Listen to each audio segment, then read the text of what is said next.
Hi friends, and welcome back to Real Talk with Allie B, where I share quick tips to help put the real you into your branded website. If you're new around here and you don't know who I am, hi there, I'm Allie. I'm a brand and web designer for photographers, and today I'm going to chat with you about how to avoid business burnout and being at your client's beck and call. Have you ever responded to a client email or text at 9 p.m. on a Saturday night and dropped what you were doing or sat down that glass of wine to tackle a to-do or respond to an inquiry? Are you on call to every client whim because you want to make a lasting impression and prove that you're on top of things? Even the most well-organized and intentional business owners can find themselves in a place where their business and clients suck the life out of them. Every single one of us has to learn how to set solid boundaries for ourselves and our business, or we will be married to, laboring for, and living in our business to our own detriment. I have seen it time and time again with friends who are photographers or business owners, and they are tied to their phones or computers, emailing and responding to messages every minute of the day.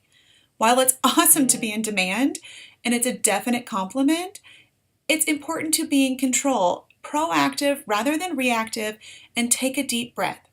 When you lay out a strong foundation of ground rules and you do the work to provide all of the information up front, you can optimize your client experience and not be tied to your phone or at the mercy of every whim of your clients all day long. Once you set your boundaries, there is one thing even more important than that.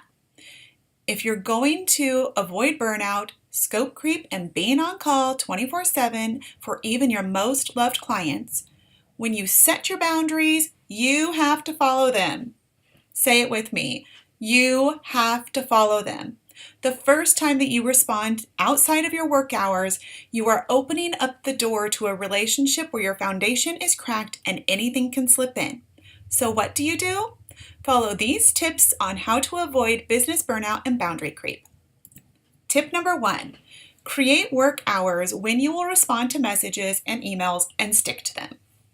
The world is not going to burn down around you if you do not answer emails or client questions immediately. If you have a hard time avoiding emails or pings on your phone, sometimes getting one of those cheapo prepaid phones is the best way to go so they aren't following you around all the time. This works because you can separate yourself from incoming messages, create a schedule of when you will check in and respond, but you're still able to take it with you in an emergency for sessions where your clients might need to contact you right away. And bonus, who doesn't look cool with a flip phone, right?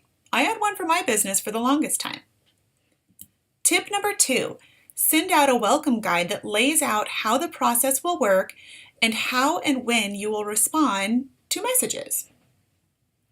In your welcome packet, lay out your boundaries, but also provide necessary information about your session and how you will be available the day of or certain hours before the client's shoot in case of an emergency, such as if they can't find the session location or your studio.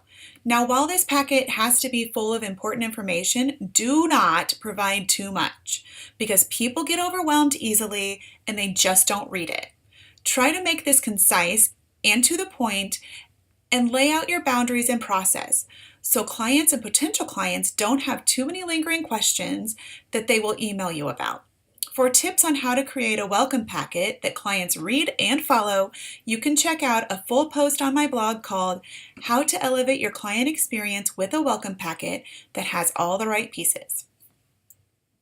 Tip number 3, have an automatic workflow. By creating an automatic workflow that sends emails out that provide information when your clients need it, you ensure your clients are not just guessing and coming up with their own answers or emailing you or texting you to ask more questions. Having workflows set up in systems such as Honeybook, Dubsado, 17 Hats, or other workflow software creates more space in your calendar because you're not physically sitting down to do as many tasks. It also clears up that headspace that you've been dying to get back because you don't have to remember each and every detail, so your clients are getting the best experience and the same experience every single time. Number 4, be upfront about what's important in life to you. What is important in life to you? Family, friends, having work-life balance, some me time? We all need to be honest with ourselves and our clients about who we are as real people. If we're making real connections with our clients, they'll respect the fact that we're upfront and maybe even be proud of us, that we are taking control of our life and spending time with who and what matters most. As a mom myself, I have created a schedule that works for me and my little guy, and I do not bend the rules for anyone. My hubby works a lot of nights, so me working outside of business hours is just not an option. Despite that, I want to be present with my family and friends and doing things that I enjoy in life rather than worrying about work 24/7. As we all know, our clients all have different schedules, so we cannot adjust to everyone. If we tell them they can expect communication at certain times, they will not be sitting by the phone thinking that we're ignoring them. We're adhering to a schedule, and they will know when a response is coming. Most of my clients are inspired by my boundaries, and I've only had one client back out of a contract because she wanted and needed more attention than my schedule allowed. I was upfront about this from the beginning, so I knew it just wasn't a good fit. No hard feelings. Tip number 5, build a team or ask for help. Now, most of the time when we hear build a team, most of us think it's referring to hiring help in our business, and that's for many people is just not in the budget or realistic for profitability. But even if hiring an employee isn't in the budget, you can still build a team of support. Trade time with a fellow mom and watch each other's littles. More often than not, you will both accomplish so much more when they are playing together, and you can have more isolated work-only time. You can also check out local churches or centers that might have drop-ins at designated times where they provide free childcare, and you will be able to work separated and not distracted. So often when it comes to burnout and feeling overwhelmed with our clients, we already know what to do, we just aren't doing it. Make a commitment to set boundaries or stick to the ones that you already established, and you will be amazed at how fast the smoke starts to clear and how at ease and refreshed you begin to feel. As a mom, I know sometimes we just need to chat things out in order to take the steps in the right direction. I am always here for you, so seriously, reach out. Let's chat and get to know one another.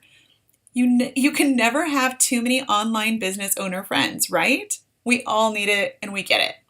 Well, that's it for this time, friends. Thank you so much for tuning in to this week's Real Talk, and I'll see you soon.